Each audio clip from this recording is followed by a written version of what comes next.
Ireland is having the time of its life. For a country that was exporting people and cattle not too long ago, the transformation has been startling. The distinctions between left and right, rural and urban, natives and foreigners, educated and uneducated are all evaporating. But the most significant blurring is in the classes. The vast majority of us are climbing the ladder at a rate not seen anywhere in Europe in 40 years. We are now a middle-class nation, an expectocracy who want it all and want it now. Well, I'm sure you, like me, are wondering how long we can keep the party going. A short look back into history might give us the answers we're looking for. Young people of Ireland, I love you.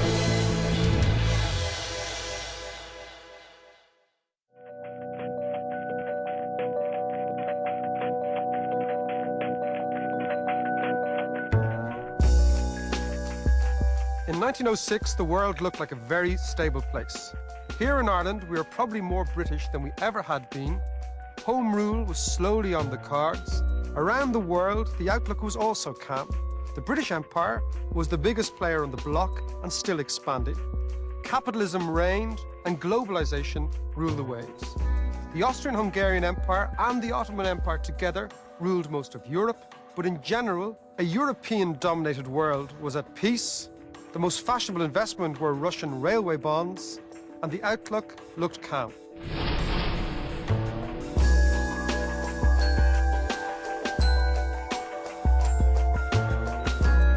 Just as Ireland and the world in 1906 looked calm, only to be convulsed by war, death, and monumental economic, political, and social change, there is absolutely nothing today to suggest that the same might not happen again.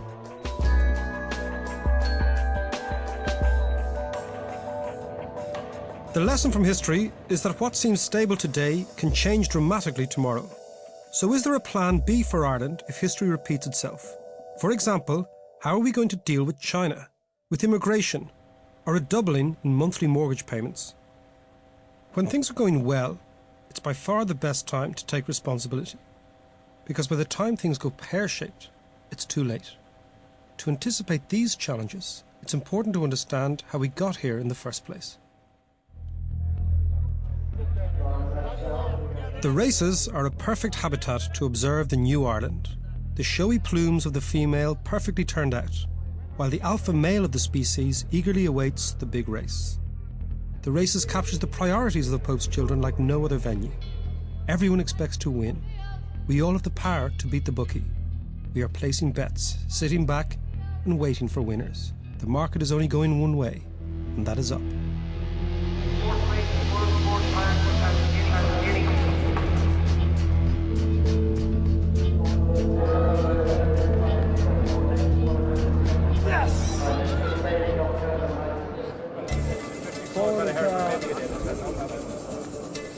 One of the reasons for our success is that politically we have been riding the EU horse, which up to now was a one-way bet. 50 on the EU. Thank you. Now, we've done very well out of this ride. Sometimes it's not appreciated just how well we've done, but much of the talk and the analysis has been based on their money, their infrastructural funds, building our roads. But that only tells half the story. It misses the central point. Something much more interesting and financially much more significant was going on.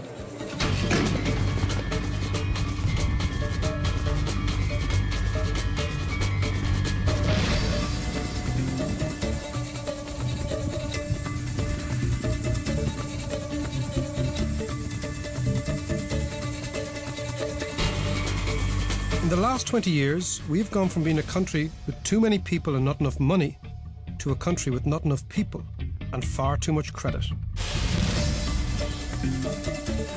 So where did all the money come from, and whose cash is it anyway?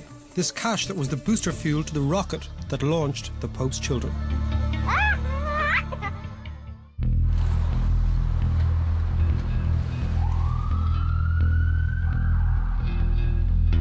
Let's go back, right back to the winter of 1992.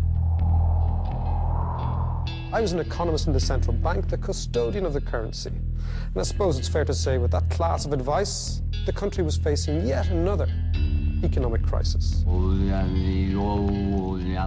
Unemployment was rising. 1 in 6 of us was out of a job. Confidence had evaporated. Immigration was on the up. House prices were 300% below where they are today. And interest rates, emergency interest rates, were over 100%. The foreign reserves, the so-called gold of the country, was evaporating as money flowed out of the place. Yet again, Ireland was facing economic crisis. Yet again, we were the dunces of the economics class. While it was becoming increasingly apparent to everyone that the punt was on the verge of collapse that winter, the government and the central bank repeated the mantra of no devaluation.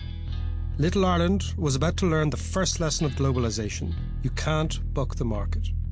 So on the 30th of January 1993, Ireland devalued. This currency crisis that was echoed across Europe had other, more far-reaching ramifications. It forced the EU to accelerate the arrival of the euro. The arrival of the euro gave us something we had never had before: never-ending credit. This economic shift would have a colossal impact on the Irish psyche. It changed how we look at the world. So within a few short years, we went from a society fixated by the past, hemmed in by low expectations and a complete lack of credit, to a society that dreams and lives in the future. Well, this liberation, this very emancipation, came about not via hard politics, but via soft credit. If you could see us now, the original liberator, Daniel O'Connell, would probably turn in his grave.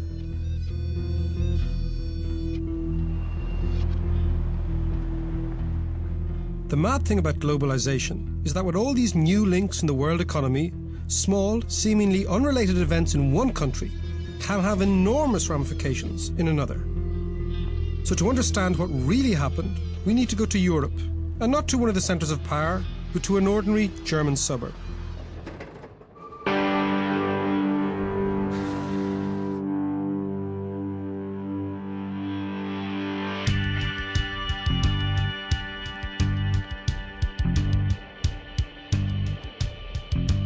The unsung hero of the Irish economic boom is an elderly German. Let's call him Udo Lindenberg, who unwittingly broke our class system. The German Lindenbergs are made of stern stuff. They live lives governed by the 3 S's: savings, simplicity and stoicism. Udo lives in a modest 3-bed bungalow in the suburbs with Gisela, his second wife.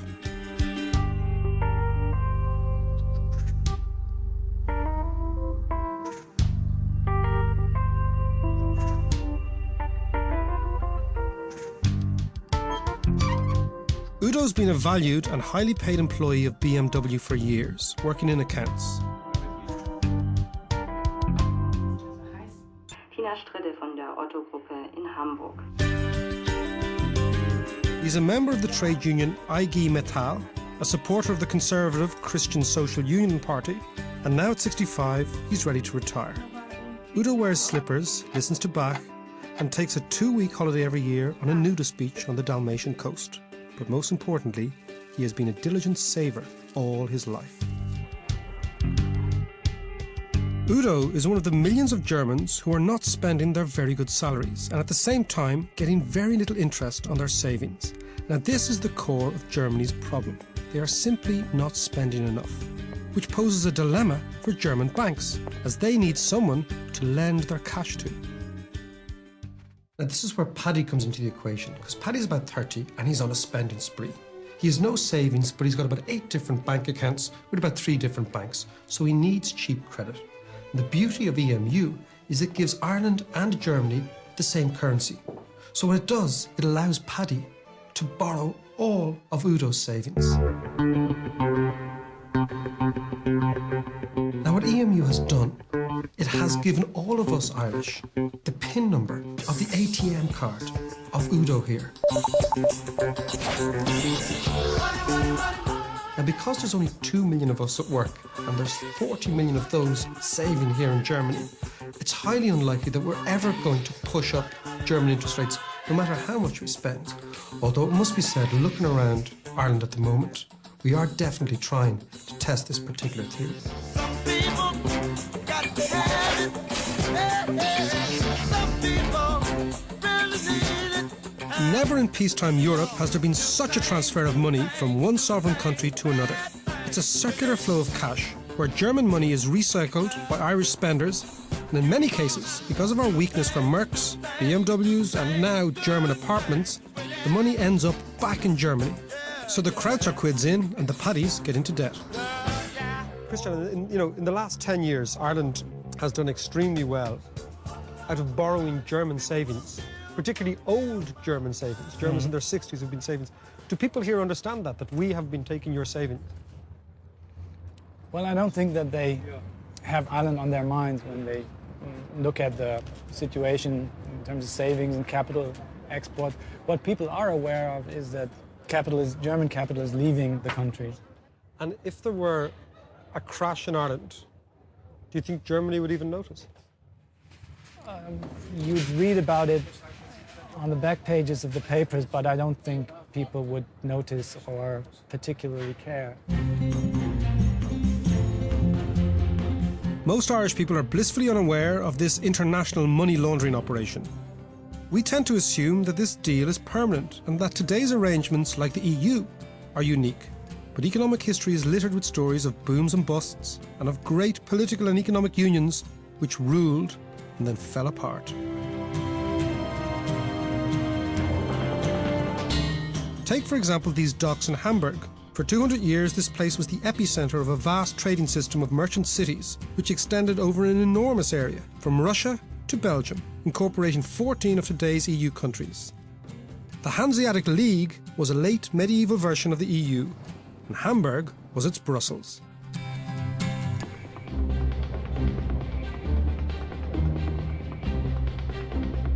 For over 300 years, the Hanseatic League, based here in Hamburg, dominated the political and the trading landscape of Europe, and small merchant city-states, not unlike Ireland in the EU, flourished under its protection. Now, the League had its own trading arrangements, its own tax system, its own currency. It even had its own little, small peacekeeping army, and it was always pushing to the east, just like the EU is today, looking for opportunities.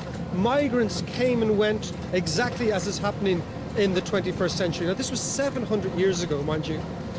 And in the mid-15th century, just when the League seemed to be at its most powerful, it began to fall apart. It began to falter. Yet another example of a victim of the ebb and flow of economic history.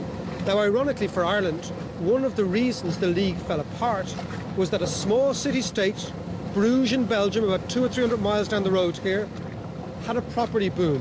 And that property boom began to crash. And the money that financed that boom came from here in Hamburg. So the lesson for Ireland from the Hanseatic League is that economic history has a terrible habit of repeating itself.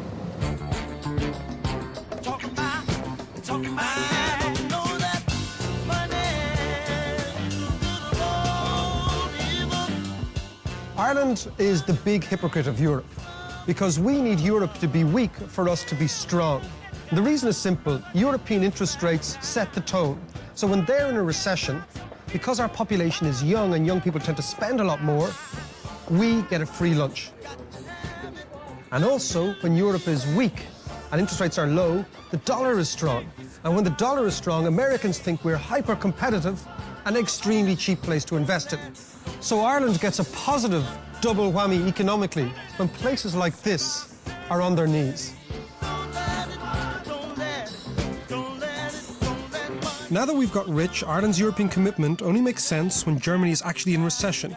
And already, the current one looks to be ending, and Udo and his countrymen are going to start spending again. Thank you.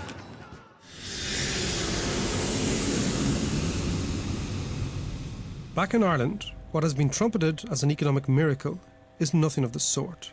It is just a never-increasing overdraft. In reality, our financial position is very fragile and will demand hard geopolitical choices over the coming years. If things go pear-shaped, hard thinking will have to replace mantras sooner rather than later.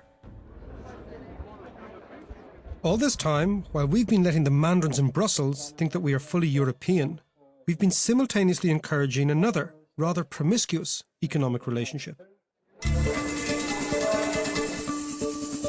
Winner each way, winner each way. 50 there on the US. But Udo, the Germans and the Europeans are not the only horses at the Irish races. We are unique in Europe in betting on another horse, and we're betting to the hilt, and that is the American horse. Come on, come on! Since the 1950s, Irish America has become respectable, graduating from the trade union movement to the corridors of power, where Irish charm, anti-Brit bias, and warm Hiberno nostalgia went down well. The US needed a bridgehead into Europe, and we jumped at the opportunity. Calls were made, taxes were cut, and US investment started flowing in. Ireland has now come full circle, and today we are the most American of all Europeans.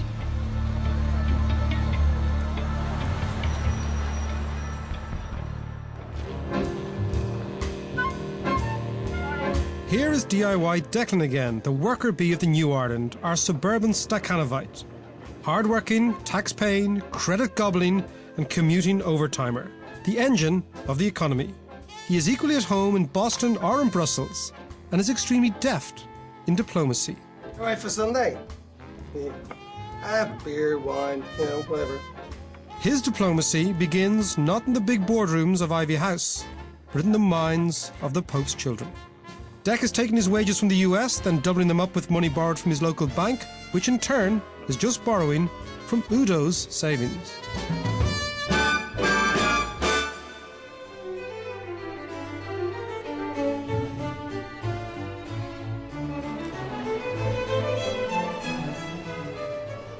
When Microsoft, as an example, wanted to come to Ireland, and it was back in 1985, I think it was, we came here because we wanted to come to Europe.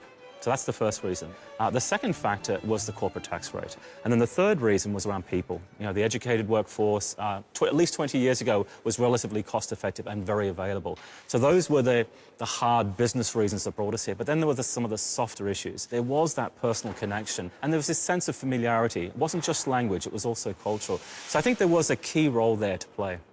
Now, you said at least 20 years ago the labour force was cheap. It's not cheap anymore, by any stretch of the imagination. What keeps you here now? And what keeps us here is we still make a profit here. And that is a very honest and frank statement to make to you, that we clearly have a very successful operation here. And I can speak obviously directly on behalf of Microsoft, but if you look at Dell, you look at Intel, they're very well-run operations, and they're profitable operations. Like a hooker, we have been promiscuous with our favours. We have hopped into bed with the Germans politically, taking their money, while economically we've got into bed with the Americans, taking their jobs. But like every madame, we know we can't satisfy two masters indefinitely. And over the coming years, it's highly likely that we're going to have to make a choice.